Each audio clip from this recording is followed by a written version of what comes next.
Hello, everyone, and welcome again to the Basic Engineering channel.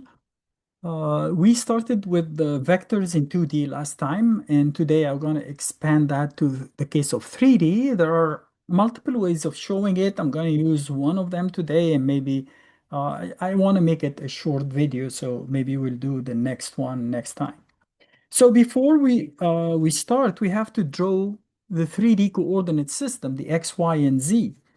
And the way we do it is we use what we call the right-hand rule. I'm gonna draw that and then maybe simultaneously take an example and show you how we are going to use those um, to solve a problem. So the way we do it is that we call this X, that's Y, and that's Z. Or some people, because you are used to the X being horizontal and the Y being vertical, they will tell you, and both are correct and both will give you the same result. So it doesn't matter. This is the X, this is the Y, and that's the Z. Oops. So why do we call them a right hand rule? Meaning, can I do X and Y in any direction I want? No, you don't have the freedom of doing that. We use what we call the right hand rule. And if you go to the book, usually they tell you use your fingers and hand. I don't like that. I prefer to show it in an easier way to my students. So I would say, okay, assume at the origin, I have a bottle cap. So a bottle cap here. I place it such that I'm turning the bottle cap from the X to the Y. In which direction would it move? Of course, turning it from X to Y, you are opening it. Or if it's a screwdriver and you are turning, you are in the X, Y, and there is a screw here, and you turn counterclockwise, like in this direction, it's going to move up, and that shows you the Z direction. Also here, if I have the bottle cap and I turn it from X to Y to the left, counterclockwise, it will open, so it's going to move to the Z. So that's how you find the X. How do you find the direction of the Z if you pick X and Y? Of course, if you pick this is the X and that's the Y, then the Z would be going down because now you are turning clockwise, you are tightening the bottle cap or the screwdriver.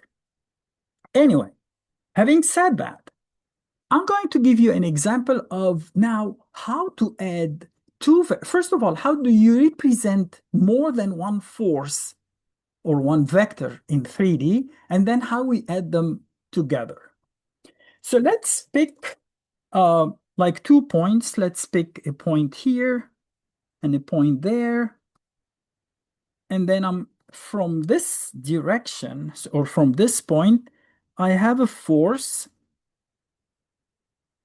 So there is a cable, right? The cable has a force. We'll talk about forces in elements later, but I have a force here and a force there. So these are the cables. So let's say this point is A, this point is B, and this point is C. And the coordinates of these points, this is like 6 meter high. So I'm going to write it 0, 0, 6, meaning 0 along the X. I didn't move along the X. I didn't move along the Y. I just moved up 6 units along the Z. This point, I moved 3 along the X, -2 along the Y. Notice this is the positive Y, and this is in the second octant, not quadrant, if you want. So this would be 3, -2, and 0. And let's make that 2 and 3, right? So why 2 and 3? We'll see in a second. I want to make the numbers easy. 2, 3, and 0. Let me pick two forces. So let's say this force in this cable is like 840 Newton. And the force in that cable is 720 or no, not 700, I meant. Or let's make it 630 Newton. Okay. 3 doesn't matter. So, and I want you to find uh, the sum of these two forces. Okay. And meaning if I add them up, what force do I get and in which direction it is? I know the direction has to be between these two lines, somewhere in the middle, right? Not exactly in the middle because they don't have the same magnitude, but we refer to the sum of these two forces, which can be represented by a single force called the resultant, meaning it's the result of adding these two forces or more than two forces. You can have a body acted upon by 4 or 5 forces, and you want to find the resultant, meaning can you take these 5 forces, throw them away, and replace them just with one that will have the same effect exactly? That's what we mean by the resultant, as we will see later in the course. So our job now is to find the force, let's call it force F1, that goes from A to B. Notice I wrote it without an arrow because that's a magnitude and just a unit. And this would be F2. So I need to represent F1 as a vector in 3D, F2 as a vector in 3D, add them up as two vectors in 3D, and then go back and find the magnitude and the direction. So we'll work one way to get the resultant and a different way to get the magnitude and the direction like we did in 2D. So remember in 2D when we had a -5 and a 12 and we found the magnitude, which is I assume, using the Pythagorean way. Here it's exactly the same thing, but instead of saying the magnitude is the square root of x squared plus y squared plus z squared, here you say x squared plus y squared plus, I'm sorry, xy plus y squared there, x and y. Here we have x, y, and z.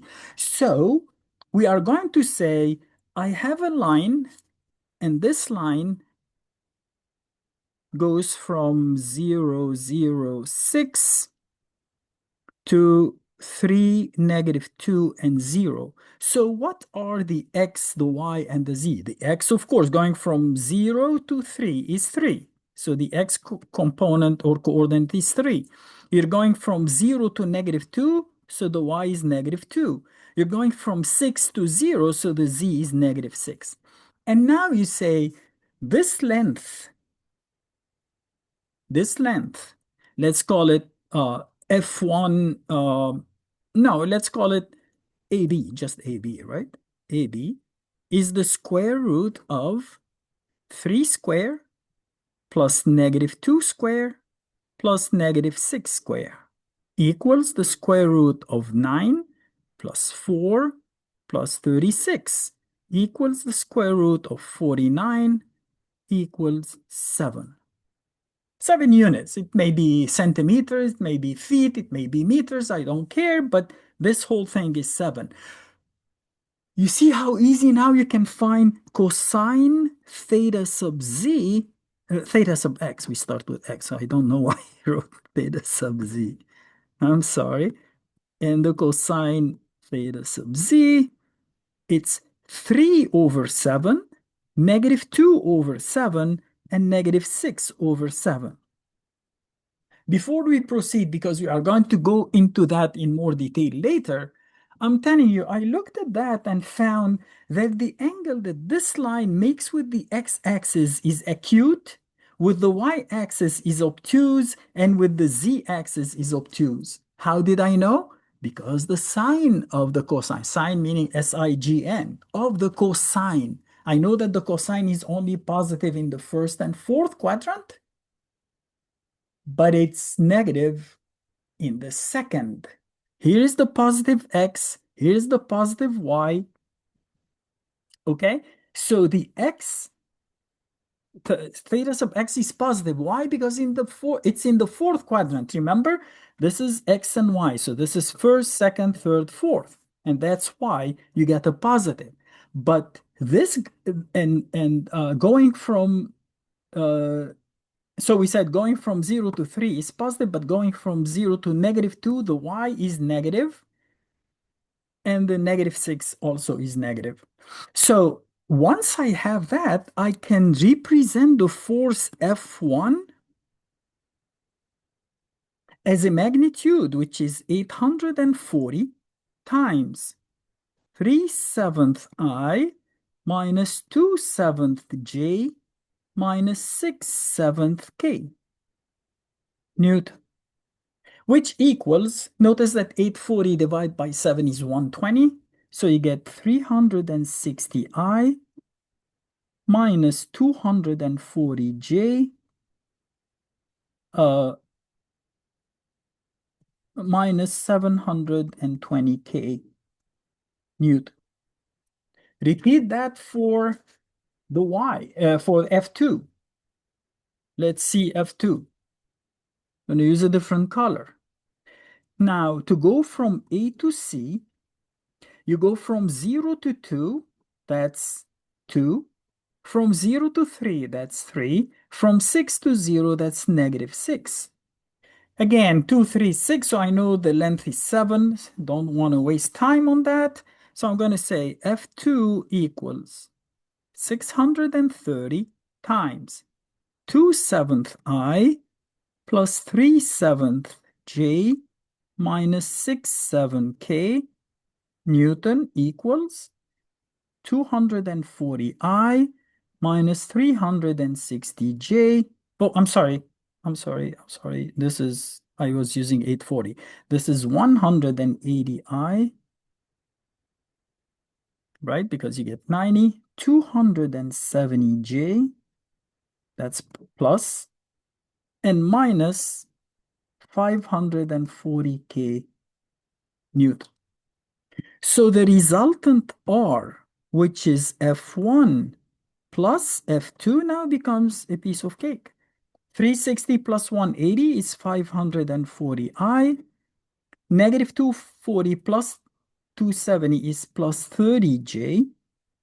And negative 720 minus that is negative 1260 K Newton. And finally, I can easily find the magnitude of R. We can write it R, or we can write it R, a vector between two lines like that. This is the same as saying R equals, and then I'm going to get my calculator and do the math. So I'm going to say it's the square root of 540 square plus 30 square. I don't have to say plus -1. No, I say just plus 1260 square equals 1371.17 Newton. I also can find the direction. How? I can say either I multiply that by 540. So you can write it in vector form, right? It's 1371. So you can say it's 1371 times, and then you divide this by that. You say 540 divided by that equals 0.394 I, and then you divide 30 by that, and you get plus 0.022 J, very small J component, and then you have minus, so negative 1260 divided by that, and you get minus 0.919 K Newton. And of course, you can multiply them together by the 1371, so you get numbers. Also, if I want to find theta x for the resultant, theta sub x is inverse cosine 540 over 1371 0.17 equals theta sub y equals r cosine 30 over 1371, very large angle, and theta sub z here in the middle equals. Let me go and change my mode into degrees because that will give me the correct answer. I'm going to say inverse cosine 540 divided by, again, this number. I get 66.8 degrees. And then inverse cosine 30 over the same number. Well, I could have used this. I get, as I said, a very large angle, 88.746 degrees. And finally, theta sub z inverse cosine of negative 1260 divided by this number. And notice that this is a negative, so I have to end up with an obtuse angle, 156.77 degrees. Now, if I did my math correctly, if I take the cosine square of these three guys, as I told you last time, add them up, you should get 1. Of course, in the calculator, you may get 0.999 something, right? But we did. This makes perfect sense, right? If I say, because the cosine of this angle multiplied by that will give you these three values. So you have to end up with 1. So let's say cosine of this angle. How do you do cosine? I should have done cosine square. So let me put them between parentheses. It's better. Okay. So I'm not squaring the angle. Plus cosine of the second angle square plus cosine of the third. Oops. I didn't open parentheses. Cosine of this angle square. I hope I did it correctly. Yeah, you got 1, definitely. But this is just to make sure we did the math correctly. So as you can see, if you have the coordinates of the starting point, which we call the tail, and the ending point, which is the head, I can construct the vector AB. Basically, that's what we did quickly. We said we constructed the vector AB, which is B minus A, so it's 3, negative 2, negative 6. But then we said, I don't want AB because that would be maybe too long, too short. I don't care. I just want a unit vector along AB. A unit vector along AB is 3/7, negative 2/7, and negative 6/7, right? This would be a unit vector along AB. But it's also a unit vector of F. That's the trick. F is going along AB, so it has the same direction of AB. So if I ask you find the direction of the force, you say, I don't know, I'm only given a magnitude. But if you think about it for just a second, you say, oh, but F is inside AB. So the direction of F is the same as the direction of AB. It's easy for me to find the direction of AB. I'm using Pythagoras, right?